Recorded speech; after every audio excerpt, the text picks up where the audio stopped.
here today, so I know how fun that is. Jason, before we completely run out of time on this particular segment, you wanted to, what did we want to have you talk about? We were talking about, I know one of the things you want to talk about, Fred, is just how efficient that you've been with the taxpayer dollars, how you've been able to figure out to make these road repairs so less expensive than maybe some other ways and that by virtue of that, more repairs, right? Same amount of dollars. And I kind of touched on this earlier, and I don't want to. We've been able to take this money and stretch it so much further, which is it's almost turned into a problem because we can't ever seem to spend our money because we just keep doing it so efficiently. It's we keep going and going and going and end up running out of time. But like we had stated earlier, we've taken the county crews out and really perfected how we're maintaining and building these roads, and we've been able to cut our costs to in half of what a third-party contractor could come do it for. And that's not saying that our third-party contractors don't come do us a good job, but if we can do it in-house and do a better job and do it for less, why would we not? And that's what we've been able to go do. Our county crews alone within the last year have chip sealed 90 miles of county roads. I mean, and we talked about the PQI and why we've been able to raise it so much so quick, and that's really mainly in part why. Mm-hmm. It's because our county crews get out, they go dress the roads up and get the dirt work done and the prep work, and we come right behind it and chip seal it and put a brand new road on it. And now we have something that we can maintain, and 90 miles within a chip seal season, and that's the deal. Chip seal only happens during the warm months, and I know we've got a lot of it around here. Chip seal or warm months? Both. We can chip seal during the warm months, and this is a place that stays warm pretty often. I'm enjoying the cold weather right now, knowing what's coming. Mm-hmm.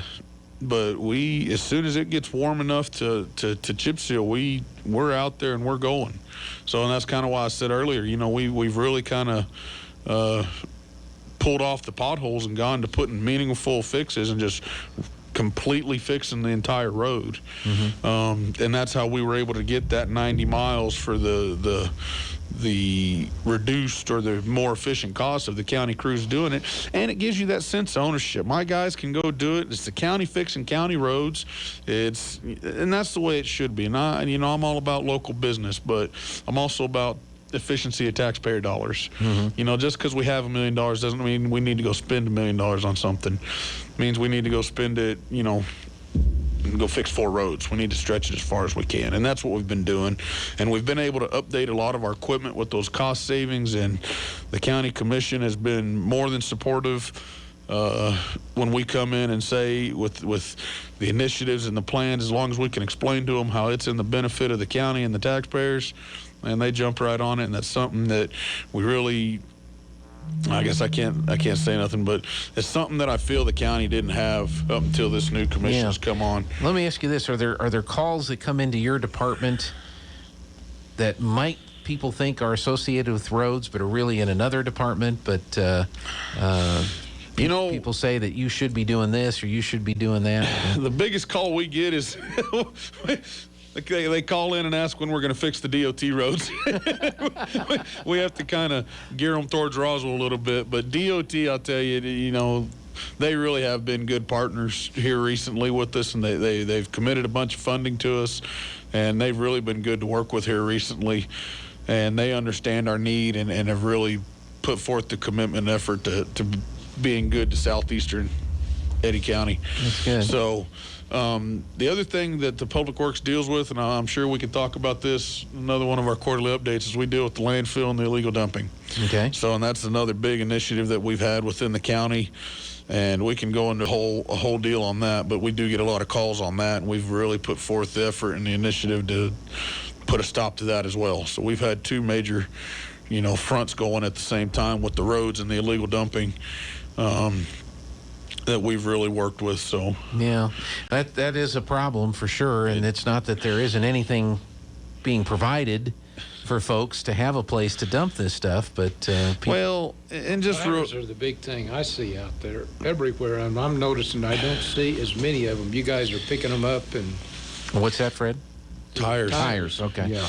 Well, and what we've done on this, just real quick on the illegal dumping, is we've made it more convenient for people to bring it to us. You know, you got to think, if it's easier for them just to lay it on the side of the road instead of do the right thing, which is pick it up and pack it out, they're going to leave it laying on the side of the road for someone else to deal with.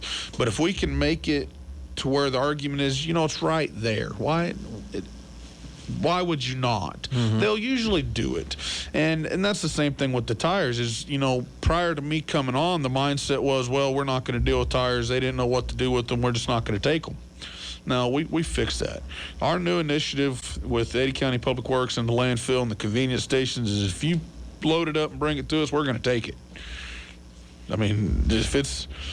I guess I won't tell you what I tell them. If it's not glowing green or bleeding, we're going to take it. So that's what we told them. So get your sensor out there and well, let's see all that. Yeah, it's not, he used that word, Fred. He said LiDAR. And the only reason I know what that is because some of the newer iPhones and iPads have LiDAR sensors on them, too. And I know it's a depth of perception type thing and it has to do with... That's exactly what it is. And it's able to run over those deals and measure the depths of each pothole. And so they use them on the iPhones for the photography. That's the big thing that they're used for, is for getting your pictures perfect and your selfies and all this other kind of stuff. So, well, I know the phones are now better cameras than you could buy. Oh my gosh, it is. It's crazy. You probably talked a little bit about some of the projects coming up, but over the next few months, what can folks expect to see? Where can they expect to see your guys doing some work here over the next few months? So over the next couple months, we currently have going on our real big projects. We have Red Road out on the Lee County line that we're partnered with them on. Higbee Hole out of Loving, we've got the bridges out on that one. Black River Village, we're doing 0 to 3, and then we're going to work on the east side of that, going out to 62-180, and then we're down on Longhorn and Twin Wells. And, I would like to touch on something, and then we'll go on to what we have upcoming. I know a lot of these roads sound like they're down south, but based on our assessment, that's where all the activity's been. Sure. I mean, it's not that it's north versus south anymore or anything like that. We're trying, Eddy County as a whole, we're trying to bring this deal back up to where it needs to go. So we're still doing the maintenance up here, and we are very much concerned with all the roads, but we're trying to get the bad ones, and that's where all the craziness has been here in the recent years. So the upcoming projects that we have here in the near future, you're going to see us on Illinois Camp all the way from 82 down to the relief route in Carlsbad.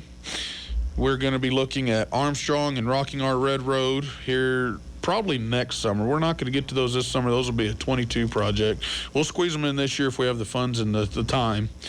And then, another big one, we might need to save this one for the next segment, is we need to talk about the West Loop and the Southeast Loop.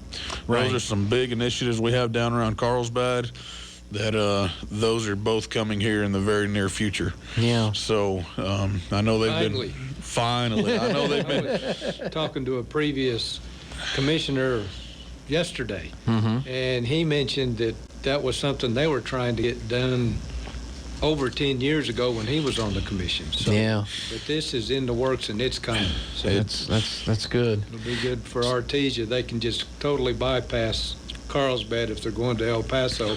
Come out about the airport and straight across. I was going to say something snotty like, well, we anytime we can avoid Carlsbad, but I won't say that. I won't throw that out there. Best way though, Jason, for folks to get a hold of you, is it the website process that you have if people they want to see the progress of these things, or Commissioner Beard, what's your phone number? I'm just kidding. I think I have that. No. Yeah. For all complaints, please call. No, we do have the road tracker if you have specific concerns about that. And our contact info, emails, and phone numbers are on the website, and I'd tell you to refer them to the website, and really, if in all seriousness, reach out to your county commissioners. I know they can help you with lots of things and like to hear from their constituents. And trust me, they know how to get a hold of me. So, and we really do put an effort to get out there and make sure everything is up and coming for them. So. You know, every so often it'd be nice, folks, if you call Fred or John or any of the commissioners and say, Commissioner Beard, you're doing a good job. You probably wouldn't mind hearing that from time to time. That would be good, but I haven't had a lot of the other yet, so I don't think everybody's quite figured out. Let me be sure. I've got Fred. I think I have Fred's number. No, I'm just kidding. Notice I didn't volunteer that. No. If you did, that'd be different. There's a number posted.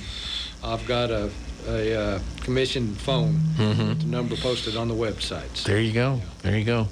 Jason, it's nice to meet you. So glad you're with us today. Look forward to these quarterly updates. We'll bring them in and tell you where we're going and what we're doing. And we've got a lot of other things we can talk about as well. So. Absolutely. And Fred, thank you so much for helping out and getting this put together. And let's do this again. Anybody else you want to drag up here? You know, I may find somebody. We'll put them on there. Let's talk taxes. You know. No. I can't get these guys to listen to my thing. You have a surplus, it should go back to the people.